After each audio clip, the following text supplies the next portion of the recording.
السلام علیکم۔ وہ عالم اسلام کا ایک نامور اور نایاب سلطان تھا۔ وہ ان گنت زبانوں پر عبور رکھتا تھا، عربوں سے عربی میں، منگولوں اور تتاریوں سے تتاری میں، یونانیوں سے یونانی میں اور حبشیوں سے ان کی زبان میں، اور اسی طرح دوسری اقوام سے ان کی زبان میں گفتگو کرنے کی مہارت رکھتا تھا۔ سلطان بننے سے پہلے وہ جگہ جگہ ایک غلام کی حیثیت سے دھکے کھاتا پھرتا تھا، لہٰذا اس نے اس دوران میں مختلف زبانوں میں مہارت حاصل کر لی تھی۔ وقت کی آنکھ نے اسے کبھی چرواہے کی صورت میں دشت کے چاک میں بھیڑ بکری چراتے ہوئے دیکھا، آسمان نے اسے کبھی دمشق شہر میں ایک غلام کی صورت میں بکتے ہوئے دیکھا، کبھی اس نے دمشق اور مصر کے امراء کی نوکری کرتے ہوئے وقت گزارا، اور کبھی وقت کی تیز آنکھ نے اسے اسلامی لشکر کے سالار اعلیٰ کی حیثیت سے بھی دیکھا۔ مشہور امریکی مورخ ہیر لڈیم اس کے متعلق لکھتا ہے، اسے اپنی سوا کسی پر اعتبار نہ تھا، اس لیے وہ بیس بدل کر خود گشت لگاتا اور خود ہی دشمنوں کی مخبری کرتا۔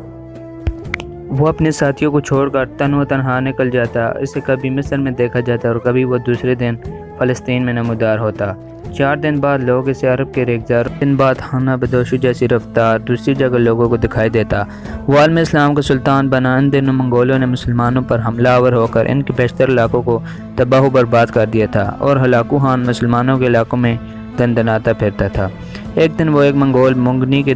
بیس میں وہ اکیلا تن و تنہا ہلاکو خان کی سلطنت میں جا داخل ہوا اور کریے چل کر جاسوسی کرتا رہا۔ چونکہ وہ مختلف زبانوں پر عبور رکھتا تھا اور جاسوسی میں بھی مہارت کا حامل تھا، اس لیے اس کو شک نہیں ہوا کہ یہ مسلمان ہے یا مسلمانوں کا سلطان۔ ایک دن اس نے منگولوں کے ایک شہر میں ایک دکان پر کھانا کھایا اور اپنی انگوٹھی جان بوجھ کر محفوظ جگہ پر رکھ آیا۔ اس کے بعد وہ اپنے علاقے میں آ گیا اور ایک قاصد بھیج کر ہلاکو خان کو کہلایا کہ تمہاری مملکت میں حالات کا معائنہ کرنے فلاں جگہ گیا تھا، فلاں شہر میں فلاں دکان پر اپنی شاہی انگوٹھی بھول آیا ہوں، مہربانی کر کے وہ انگوٹھی تلاش کر کے مجھے بھجوا دو، کیونکہ وہ انگوٹھی مجھے بے حد عزیز ہے۔ ہلاکو خان مسلمانوں کے سلطان کی اس جرأت اور اسارت پر ششدر رہ گیا، اور وہ اس کی دلیری سے ایسا مرعوب ہوا کہ اس کی انگوٹھی تلاش کر کے اس کی طرف بھجوا دی۔ منگولوں کو جب یہ خبر ہوئی کہ مسلمانوں کا سلطان خود بیس بدل کر ان کے علاقوں میں داخل ہوا تھا، تو ان پر سلطان کی ہمت اور شجاعت کی وجہ سے ایک دہشت اور خوف طاری ہو گیا۔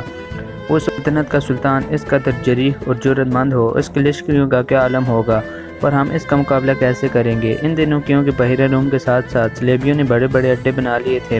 جہاں سے نکل کر وہ مسلمانوں کے خلاف صلیبی جنگ کی ابتدا کرتے۔ ان میں زیادہ نامور انطاکیہ کا حاکم بوہیمر تھا۔ سلطان ایک مرتبہ نصرانی ظاہر کا بیس بدل کر منگولوں کے مقبوضہ علاقوں میں جا داخل ہوا اور کئی دن تک ان کے عسکری استحکامات اور دوسرے کئی مقامات کا جائزہ لیتا رہا۔ وہ تقریباً 22 ایسے قلعے دیکھنے میں کامیاب ہو گئے جو ان دنوں صلیبیوں کی قوت کا مرکز تھے، اور یہ سارا کام اس نے تن و تنہا کیا۔ اور اس کے بعد اس نے ایک عجیب ستم ظریفی کی، اس نے قاصد اور ایلچی کا روپ بدلا اور جنگل میں ایک ہرن کا شکار کر کے انطاکیہ کے بادشاہ بوہیمر کے دربار پر حاضر ہوا اور اسے یہ شکار پیش کر کے کہنے لگا، الملک ظاہر عالی جاہ، مجھے مصر کے سلطان نے بھیجا ہے۔ پتہ چلا کہ آپ شکار کا بہت شوق رکھتے ہیں، ان دنوں آپ شکار قابل نہیں، لہٰذا انہوں نے یہ تازہ شکار آپ کو ہدیہ بھیجا ہے، اسے قبول فرمائیں، میرے آقا آپ کے شکر گزار ہوں گے۔ سلطان جب گفتگو کرنے اور شکار بچہ انطاکیہ کے حوالے کرنے کے بعد وہاں سے نکل گیا تو چند دن بعد انطاکیہ کے بادشاہ پر کسی نے انکشاف کیا کہ جو شخص تمہارے پاس ہرن کا شکار لے کر آیا تھا وہی مسلمانوں کا سلطان تھا۔ اس انکشاف پر نصرانی کے بادشاہ بوہیمر پر خوف اور لرزہ طاری، ایسے ناقابل یقین مار کے سر انجام دینے اور عین جالوت پر پہلی بار منگولوں کو عبرتناک شکست دے کر مسلمانوں پر اپنی دہشت کا سکہ جمانے والے منگولوں کو سر بازار گھما کر ذلت اور رسوائی عطا کر کے مسلمانوں کے قلوب سے منگولوں کے خوف و دہشت کا غلبہ ظاہر کرنے والی اس نادر و نایاب جاہ و جلال کیسی مزین ہستی کا نام رکن الدین بیبرس تھا۔ رکن الدین بیبرس منگولوں کی فتوحات اور مسلمانوں پر مظالم ڈھا کر اپنی دہشت کا سکہ جما کر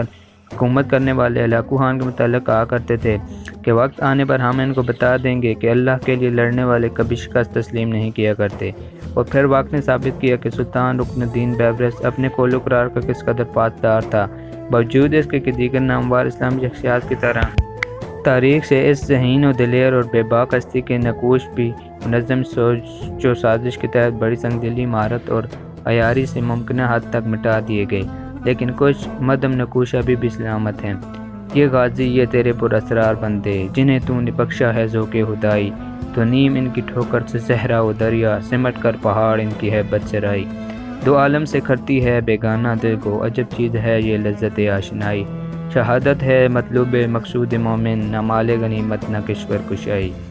یہ تھے مسلمانوں کے عظیم سلطان جو اپنی جان کا نذرانہ پیش کرنے سے نہیں گھبراتے تھے۔ اللہ پاک ہمیں بھی ان جیسا جذبہ اور رحمت عطا فرمائے، آمین۔ دوستو، اگر آپ کو یہ ویڈیو پسند آئی ہو تو لائک اور شیئر کرنا مت بھولیں، اور اگر آپ نے ابھی تک ہمارا چینل سبسکرائب نہیں کیا تو سبسکرائب کر دیں اور ساتھ بیل آئیکن کو پریس کر دیں تاکہ آنے والی نئی ویڈیو آپ تک